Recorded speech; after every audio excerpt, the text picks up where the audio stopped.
Hi everyone, Beaton from Bootbot Reviews here. Welcome back to my channel, and today I'm back with another review, and today I'm reviewing what is probably my favorite boot of all time, at least up to this point, and a signature colorway for one of my favorite players of all time, and it is the Mizuno Morelia Neo 2s, made in Japan, and this is the FT9 Fernando Torres edition. I'll get these out of the box, and as I do, I'll explain a little bit about the brand. So these are made in Japan, F9T or FT9, I think he calls himself usually, but I don't know why they've gone the wrong way. Anyways, here are the boots. And these look really good. As you can see, the tag's still there. I've only taken these out of the box a couple of times, or maybe just the once. Anyways, I'll get the box out of the way. Now, Mizuno as a brand, if you don't know, I feel like I need to explain a little bit about the brand. So this is a Japanese brand, and they're well known for their high quality leather boots. Right, so you can see the leather in the forefoot there. They always launch two top end models, one which is made in Japan, as you can see there, with the branding, and the other which is more of a general production boot. I believe they are made in Indonesia. And made in Japan is that much more expensive, and also they're handmade.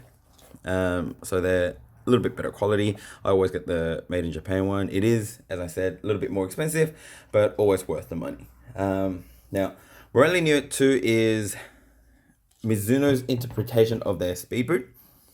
So unlike other Mizuno boots where it's almost a full leather, they'll have leather at the forefoot, which is from this stitching seam forward around there, and the rest are synthetic. They're super light.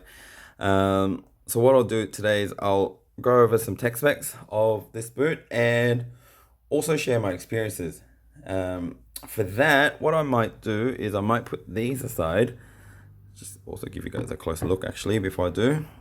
So there you go. Really beautiful boots, all white with red and gold accents, red sole plate. Looks stunning, really.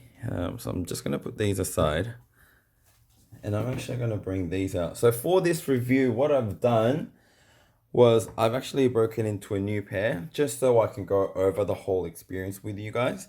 You can see my pair here as well. This is the one that I've been wearing for the last year and a half, almost 2 years now, I think. They're obviously well worn, and you know what, they're still, obviously I can still play these. And this is actually the Seleção colorway, which is like a little throwback Mizuno did to the Brazilian national side. But yeah, and this is actually one of my favorite colorways, but I thought, you know what, I'm gonna do a review, might as well do it right, and I've broken into a new pair. This is the black glitter colorway, which was a limited edition, limited to 500 pairs. I'm not sure if this is just an Asian release, because I saw a lot of videos and marketing material in Japan and Korea, but not so much in Europe. I know ProDirect usually gets a lot of Mizuno boots, but they didn't seem to get these, as far as I know. Anyways, so as I said, leather at the forefoot, very thin synthetic material from midfoot all the way to the heel. You got plastic heel counter, sorry, plastic salt plate, I should say, with conical studs, two little screws there to keep it in place. Very well made, and this is the part I really like. This is their wave lacing system, and if you lace them up tight, this is what they look like. Right, so as you can see, the upper sort of wraps around your foot. Probably has one of the best locked in feelings out of all the boots I've tried. I haven't tried all of them out there, but as far as the ones that I've tried, this has the best lockdown for me personally. And although the studs are all conical. They are quite aggressive. I've never once slipped in playing in Mizuno Morelia Neos. As I've said, I live in Melbourne. We can get wet.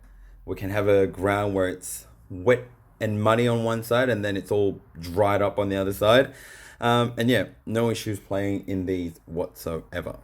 My only complaint are these. Mizuno never makes the best laces for some reason, and they feel really cheap. Compared to, I guess, the whole brand and the boot where they're known for their high quality, the laces really don't do them any justice. Anyways, I might show you the tongue as well. The tongue, they use a very thin suede-like material. It says professional model made in Japan there. Nothing really special. Same suede material is around the heel area, the heel liner. There's a bit of cushioning there as well. And then it's just a very thin mesh-like liner between that and the synthetic. And I believe that continues on in the leather. I can't really show you. But anyways, and I'll also take this out. Now, this I would like to mention. This is obviously the standard insole that you get. Nothing fancy. However, in regards to this material here, it's almost like it's like a grip insole. They don't advertise it as a grip insole, but does a really good job of holding your feet in place and prevent slippage. But apparently there was a lot of complaints about these, and now the made in Japan models that are coming out now do not get this texture anymore, which is a shame because I really like this. But yeah, I haven't bought any recent ones. In fact, I should check the Torres ones. No, same material on the Fernando Torres ones, which came out around in April of 2019. So yeah, I am going to purchase one of the newer models, which is the Revelia 3 made in Japan. So when I do a review on those, I'll definitely follow up on that. But that was one of my favorite features of this boot.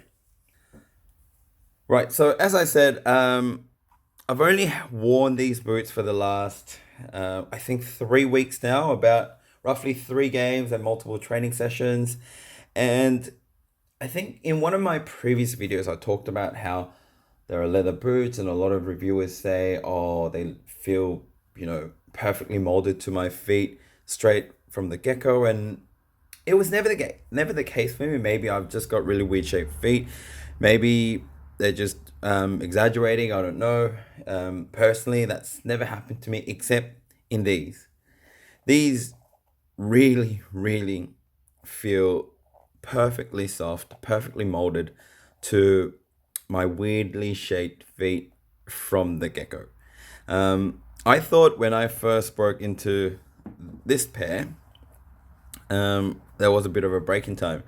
Now, I'm not sure if I'm remembering that correctly, but when I did break these out, there was no such thing as break-in time. I could have easily won this into a match straight away, and there would have been no issues.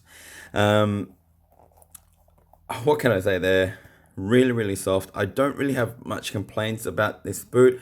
The sole plate is really nice. As I said, traction does a very good job on any firm ground surfaces, whether they're wet, whether they're dry. I've never had any issues with this stud pattern or this sole plate. The forefoot leather is beautiful, and that transition into the synthetic in the middle is also very nice. When you make contact with the ball with the forefoot, obviously you can feel the leather. When you do make contact with this part, obviously it doesn't feel like leather, but it does feel similar enough, at least for me. And it just gives me that sort of easy transition between the two materials. These are super light. These, as I said, are speed boot and leather boots. For a lot of people, they have that idea where if they hear leather, they think it's heavy, they think it's bulky. This boot is definitely far away from that. And yeah, look, if you haven't tried leather boots before and you would like to, and let's say you're more of a speed boot sort of guy with the comments there, inverted comments there, this is a good boot to get yourself started. I'm gonna bring out some modern speed boots. I'll start with this boy here. X18.1, don't have the 19.1 or 19 plus yet. They are coming as well. And I have them side by side in my hand, and there's almost no difference. I'd almost even say Morelia Neo is lighter. I wish I had my scale with me, but I don't. Let me grab another pair. Let's see what else is light. I'm just gonna go for something I can reach, right?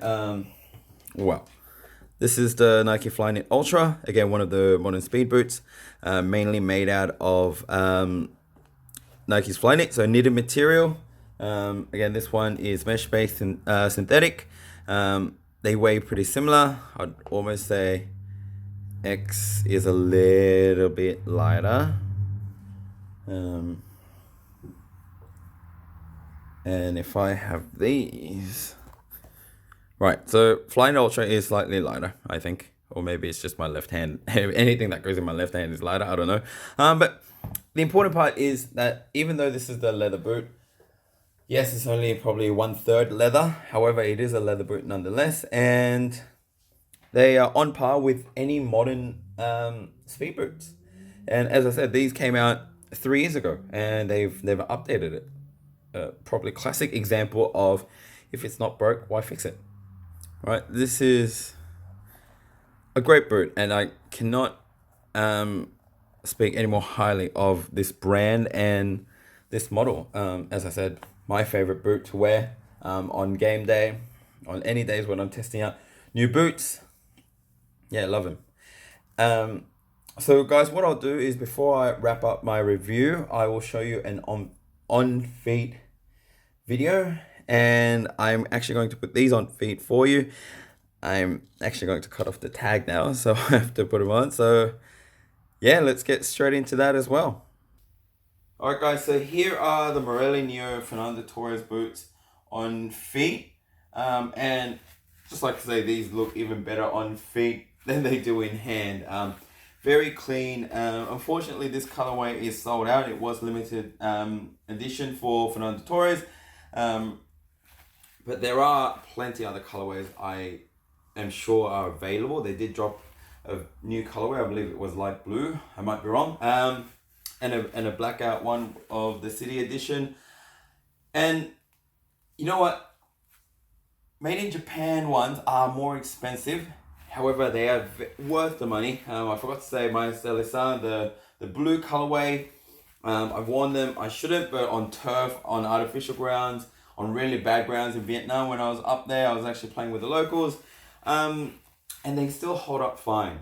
So if you like quality in your boots, and honestly, you can buy one of these, and I'm very confident in saying that these will probably last the whole of your football career, unless obviously you're a young teenager that's growing up. You might outgrow them, but if you're fully grown, if you're 17 above, I'm sure one boot can last you for the rest of your life. For sizing, I went with US 8.5, which is bigger than my usual size, which is about half bigger than my usual size 8. My viewers might know the length of my feet from, obviously, if you just look at the length, I'm a US 7.5. I do like to go a half or even a full size up in some boots, just for comfort. Now, I would like to add with these, I can easily have gone probably US 8, even tried 7.5. I don't know why with all my Mizuno boots, I've been going 8.5. With the regular 3s, I'll give you a heads up now, I am going to try US 8, which I'll explain more in that video. But you should definitely go to true size. The leather does stretch to mold around your foot. Otherwise, guys, this is a great speed boot, great boot overall. I would recommend it to anyone that just like comfort, anyone that enjoys light boots. Basically, anyone can wear the Mizuno Morelia Neo 2s. I really, really recommend them. Anyways, guys, that is it for my review today. Thank you very much for watching. Please give this video a like if you really enjoyed it. If you have high arch feet like me, if you have wide feet like me, or if you have just weird feet, again, like me, I'm the only dedicated high arch slash wide feet football boot review channel as far as I'm aware. So please subscribe for more videos. It really does help me out a lot. Put a comment down below if you have any questions or opinions, and I'd love to get a bit of a chat going on. I know I take a couple of days to answer sometimes, but I will try to get an answer out to you. Otherwise, guys, thanks again for watching today's video, and we'll see you in the next one. Bye for now.